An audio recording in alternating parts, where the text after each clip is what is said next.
Welcome back, guys. This is Maverick here, and it's time for some more Dr. Stone goodness with episode 22.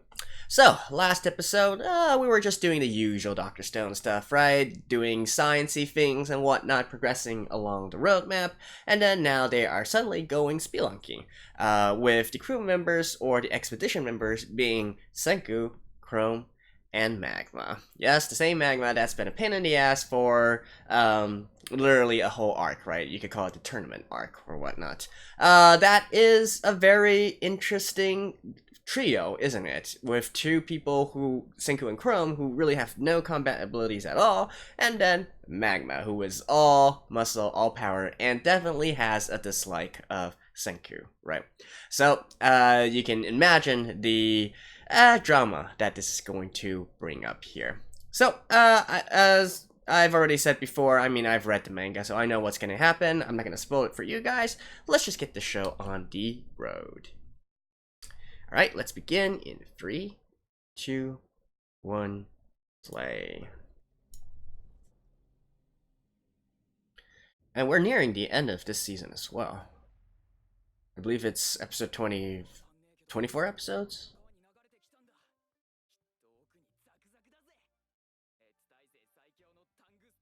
Oh yeah, and they're searching for tungsten.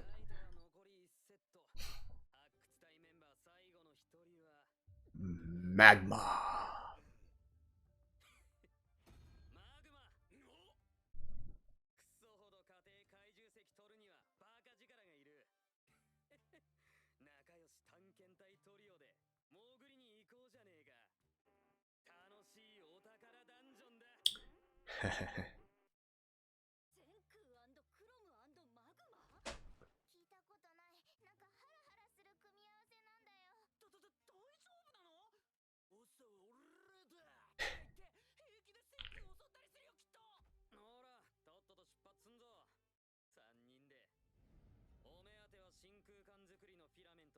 Yeah, kind of. I don't think in the manga they were this explicit in their worries. Or, I mean, this vocal. It was more of a, you know, thinking internally kind of thing.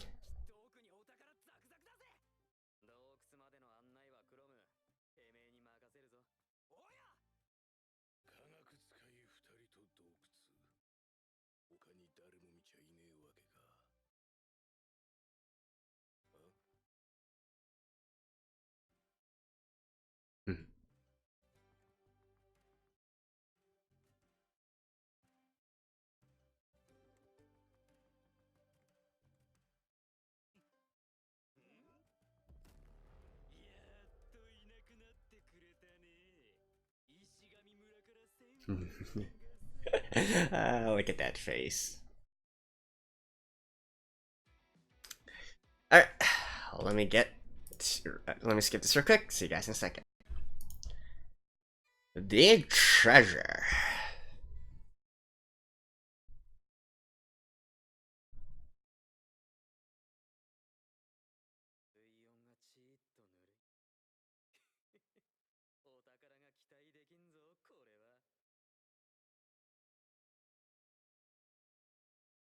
Chrome was like, I got a bad feeling about this.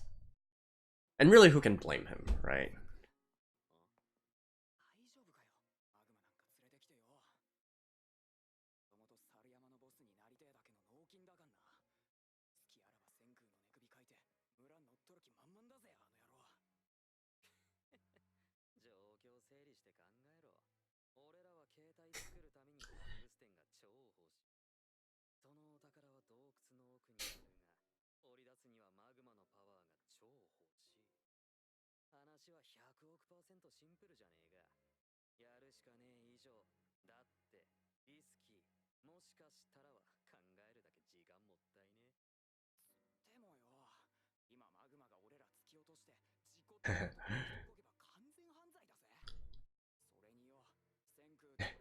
Magma's like, just get the hell over here.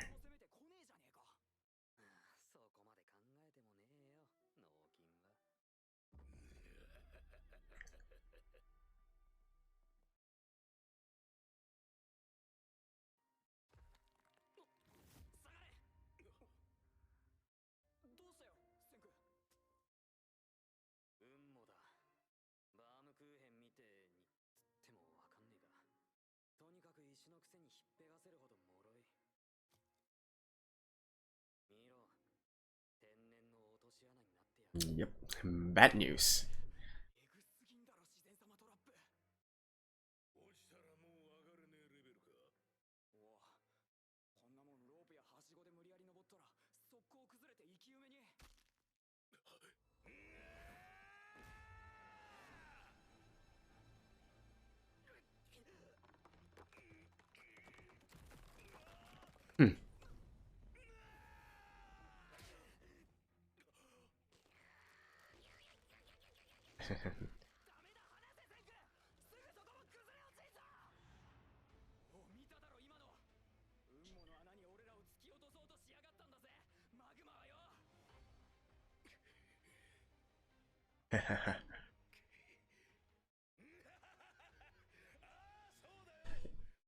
You know, they were way more subtle with this in the manga.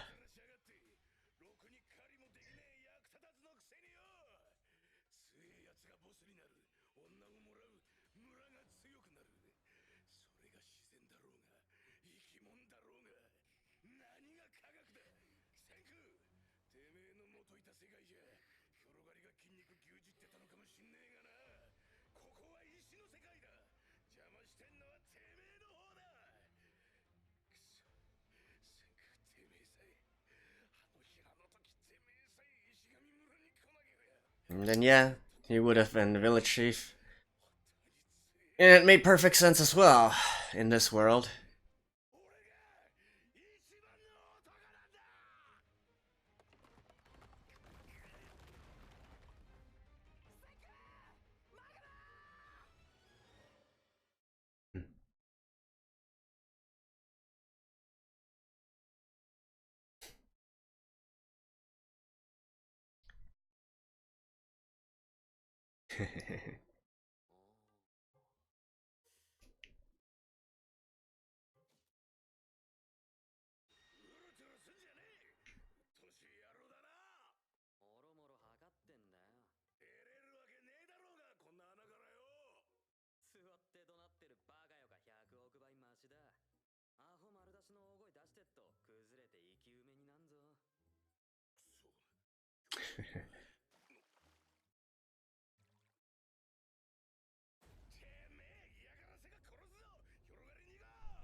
Yeah, how long would that have to take?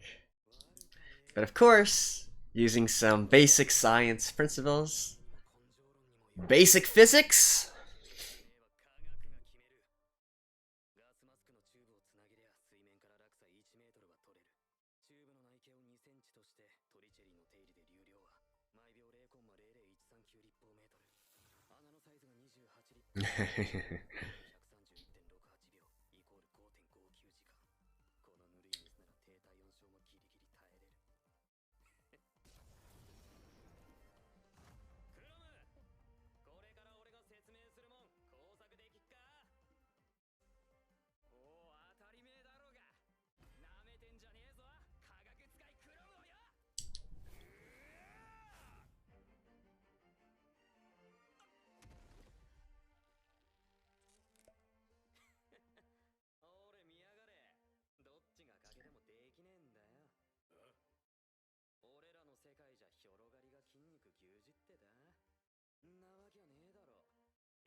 Wow.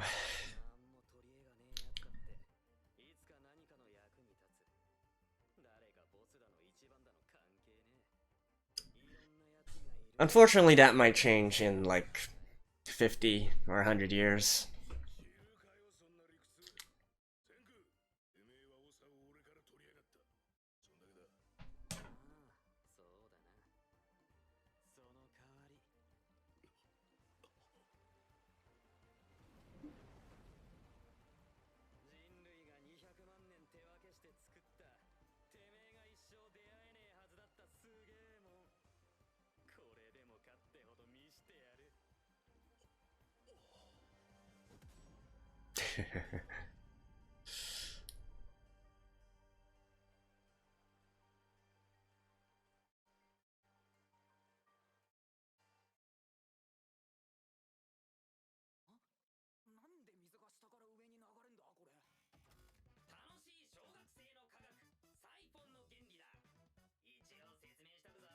Yeah, this is something you learn in middle school, high school.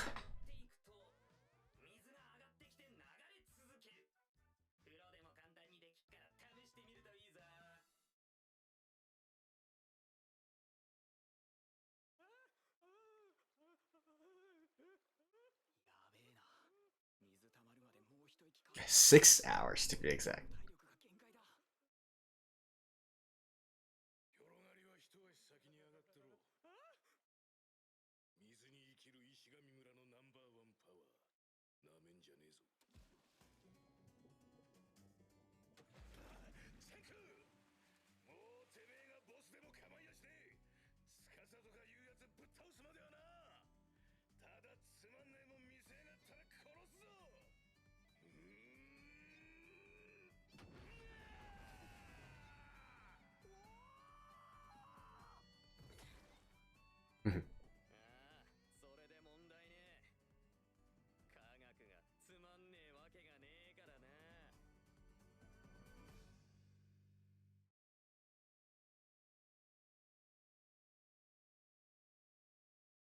All fun and shiz.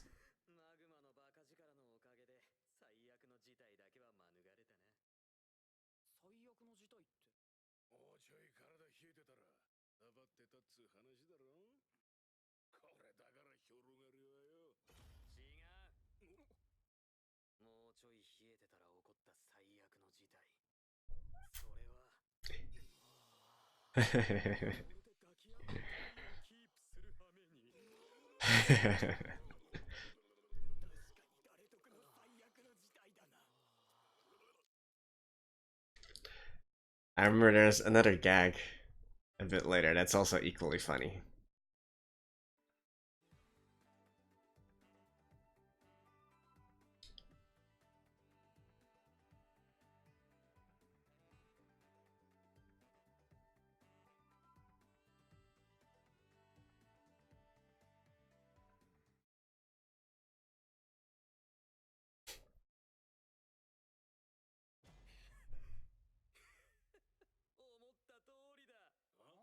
There you go.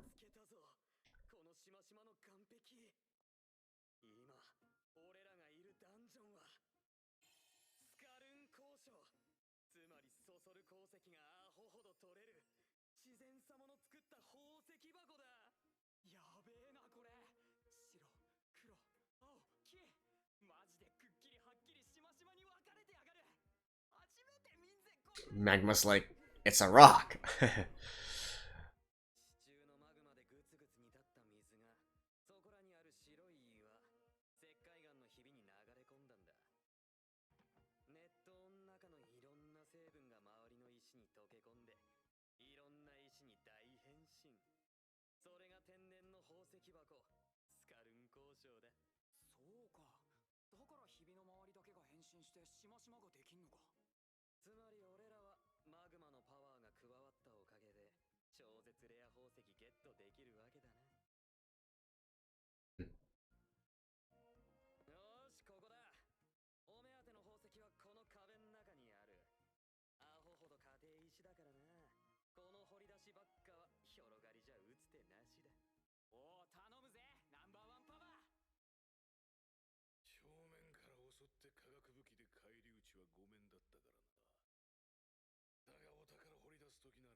Yeah, they actually animate this scene a little bit too obvious here. In the manga, it was much more subtle. Like, I also thought it was, he was actually trying to kill them.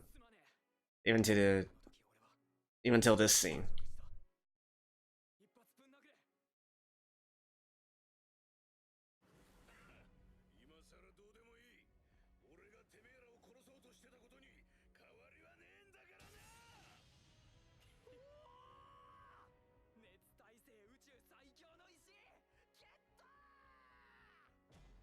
Tungsten acquired.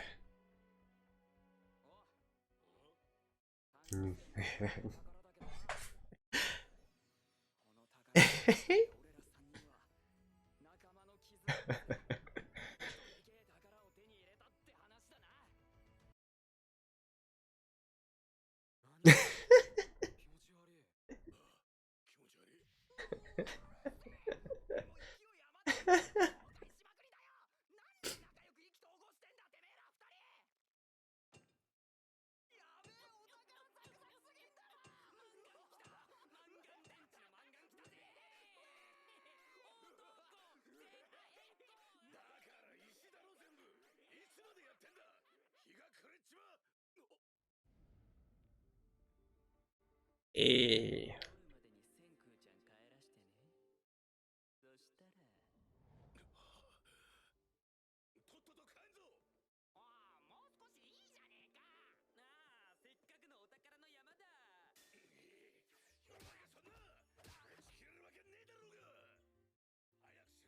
I love how he actually knows that it's evening, right? Like, down in the caves, they don't even have anything to know the time by, and somehow he knows it's evening.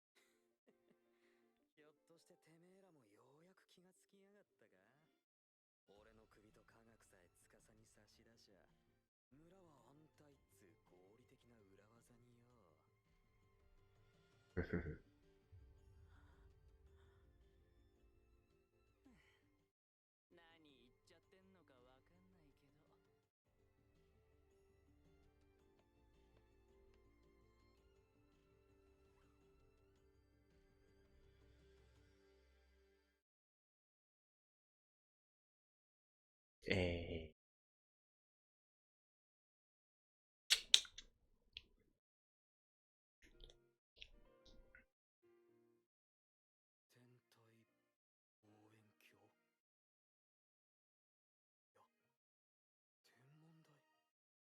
And they managed to do it without either Senku nor Chrome.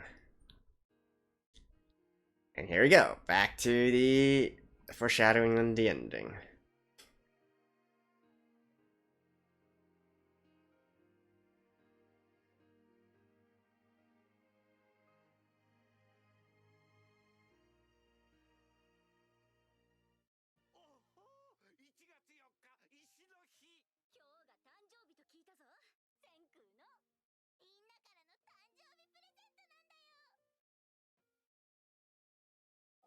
Aww.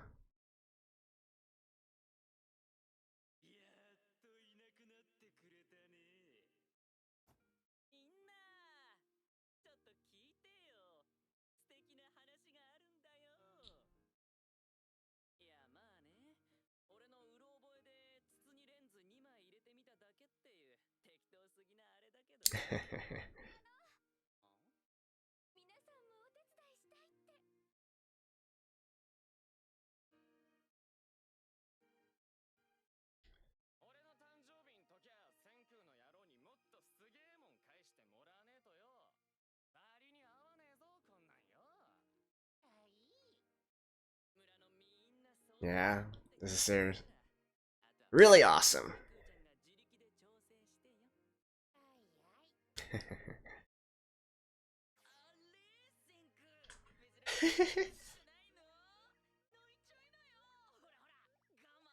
No, he's not that type.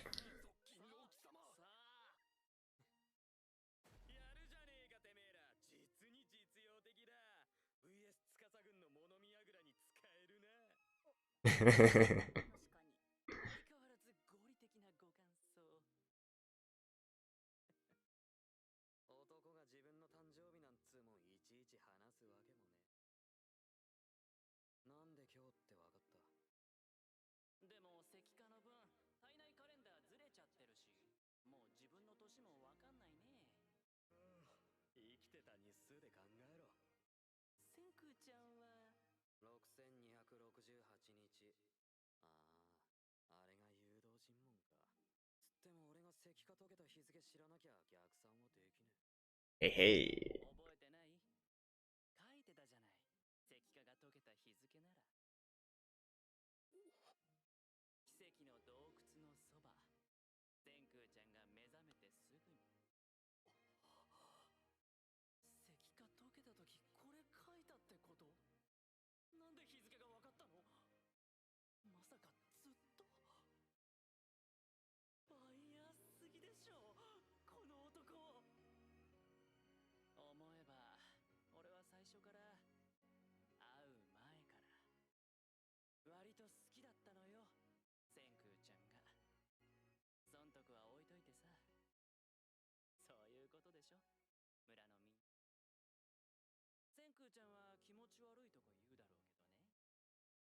It's like, yeah, it's cringy.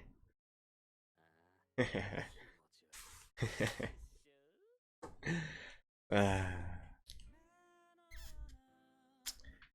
nice episode.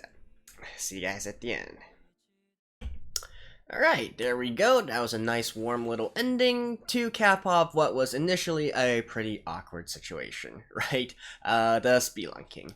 So, as I mentioned within the episode already, I feel like the anime, maybe due to its form, maybe due to not good enough storyboarding, they emphasized a little bit too much on the sort of character reactions of Senku and of Magma as well, which made me feel like they sort of spoiled the whole thing.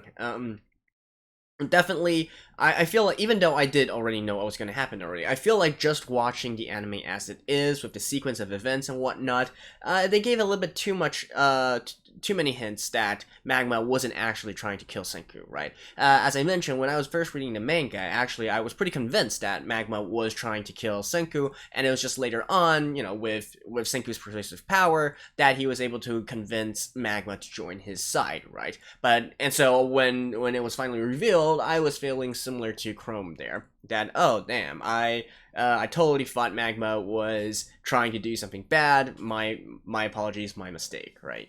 So as we can see here, you know, what actually happened was even though he doesn't really like Senku, he doesn't really want to be forced to acknowledge his position, his power, and also, I mean, power not as in raw strength, but as in being the village chief, and really resents the fact that someone who is physically weaker than him is leading him, right? But still, even with all that said, deep down, he still belongs on the good guy's side, right? He still is instinctively helped Senku, even though it could have, he had no idea. It would have been possible that he could have fallen to his death or something like that. But no, he chose to help Senku out of pure instinct. So it's sort of like redeeming Magma, also in a sense, within the viewer's eyes as well. So yeah. Anyways, that was that scene. Again, my biggest complaint is that I feel like they sort of spoiled the setup there. The siphon scene, I guess that's where the science comes in for this episode. You know, a siphon is really pretty funny if you think about it. Even though, yeah, I guess you sort of learn about or you sort of are demonstrated this principle in elementary school or whatnot. You don't really learn the physics of what's happening behind there. You know, stuff to do with pressure, stuff to do with surface tension, and whatnot, until later on, at least in mid-school or high school, right? And siphons are actually pretty complicated if you think about it. It's not that obvious what exactly is causing it to happen, right? But basically, I'm sure a lot of people have tried this before, but you know, if you I mean, they explained it in the episode, right? So I'm not gonna go over that, but it is a pretty fun little experiment. Let's just say. and quite handy as well, especially if you're trying to, empty a pool or something. Any large container of water, right? Or say a barrel of water or a barrel of liquids or something like that. But yeah, so that was the siphon part, and let's talk a little bit about, Senku's entire logical reasoning and his entire selling point to Magma, right? So talking about, hey, it's not really us, the brainy guys, having power over you, the muscle guys. It's just that we have our division of duties. So, even in modern days, excluding professional sports and whatnot, and I guess military or things like that, there's always been grunt work that needs to be done, right? Even though a lot of people are white collar office workers, there's plenty of blue collars as well. You still need construction. You still need to do stuff such as I don't know, like garbage cleaning or something like that. But basically, there's still a lot of grunt work that needs to be done, right? So on the surface level, it seems that the way Senku is talking about this, it makes perfect sense, right? But as I said, while I was reading this actually in the manga, at the back of my head, I was thinking, well, you say that now, but that's really going to change really, really fast in the future, right? And in fact, it's one of the modern society problems we have, which is automation, right? Robotics is going to supplement all the sort of hard labor manual work that we've been doing up to now, that humanity has been doing up to now. And so there will be a time when, power really is nearly meaningless, except for as a sort of exotic ability or whatnot, such as professional sports, right? So I assumed people will still want to watch real humans play sports, and so there is still that physicality there. But the rest, like actually construction workers or whatnot, you can imagine a future where robots are going to take care of all of this kind of stuff. So, yeah, great speech and whatnot, Senku, but perhaps it's going to be made obsolete pretty damn soon, right? In fact, it's already, even right now in 2019, we're already seeing a lot of stuff being automated, right? Factory workers and whatnot, they're being replaced, and so on and so forth. We got damn Roombas going around everywhere, cleaning up the rooms and whatnot. Yeah. But anyways, I'm not really going anywhere with this this part. It's just that I felt it was kind of funny and kind of ironic when I was reading this part in the first place, that it might not necessarily be true in the future. All right. And what else? Okay. So one last part would be talking about the end there, right? It was pretty heartwarming, right? Even Senku, even though he's not really going to show it, you can tell that he's moved, right? He definitely feels a little bit something there, even if he's never going to show it. But the thing that I want to bring up is actually, we have this entire scene where Senku is talking with Gin and, asking him how exactly he knew of his birthday, right? So, and if you look back to those flashbacks, those happened a long time ago, even to the first few episodes where Senku was writing down the date and whatnot, right? So, I feel like what we should take away from this is that the author really has this sort of knack for hiding these plot lines, and clues to these plot lines way before, right? It's something that I was very impressed by, and if you guys have been following the series so far, during the episode where it was revealed that this village was called Ishigami Village, and it was founded by Senku's father, at that point, I was making this entire point about saying how I really admire the author for trying to put all these different points and really having a clear vision, a clear idea of how they're going to structure the story so far away along in the past, right? So lots of these hidden sort of stuff that eventually is going to play a big role, and who knows, it's quite possible that even all the way up to the end of this story, we're going to be referencing something that happened at the very beginning of the story, right? And that really shows I really don't know if the author is actually, if the author really purposely put these clues in to be utilized later, or maybe he just has a very big creative mind that is able to go through all these different points and sort of combine them together into a sort of plot line. But anyways, I am impressed by this kind of ability and this kind of storytelling. So, there we go. That was basically my review of episode 22. Let's see, what's gonna happen next episode? Well, I guess now with all the minerals, I believe they're going to continue to work on the cell phone and to create an actually working cell phone. In fact, since we are nearing the end of this season already, I would even say perhaps they're going to finish it in next episode. Like, we might be sort of moving along a little bit just to make sure that we can end on a logical place. So, there we go. That was my review of Dr. Stone episode 22. See you guys next week.